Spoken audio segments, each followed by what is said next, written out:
অত্যন্ত আশাব্যঞ্জক কথা বলেছে। আমরা সবাই খুশি এই বিষয়ে নাকি?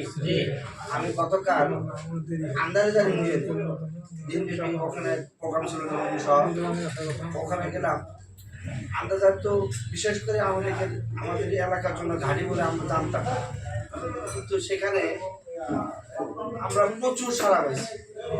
আলহামদুলিল্লাহ এত সাড়া পাইছি যে মানে মানে রিক্সা শ্রমিক বা দোকানদার মুরব্বী যাদের কাছে হাত তুলেছি তাদের সাথে কথা বলছি ইনশাআল্লাহ। এবার মানে খুব সারা পেয়েছি আমরা।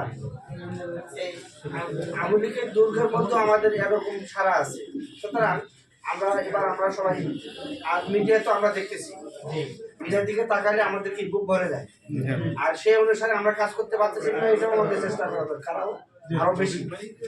সাংগঠনিক প্রোগ্রাম হিসাবে ওই যে 100 জনের তালিকা দিতে বলা হয়েছে না, 100 জনের তালিকা, যে আমি 100 জনের ভোট কালেকশন নাম্বার এটা কালেকশন করতে বলা হয়েছে। এই ক্ষেত্রে আমাদের অবদান রাখতে হবে, তাহলে আমরা আরো বেশি নিশ্চয়তা পাবো এবং কেন্দ্র থেকে যোগাযোগের সুযোগ পাবো।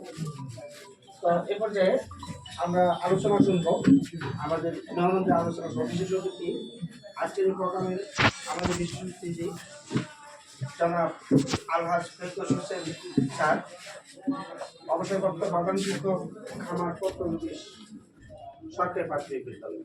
আমি সম্মানিত স্যারকে তার মূল্যবান বক্তব্য রাখার জন্য অনুরোধ করব।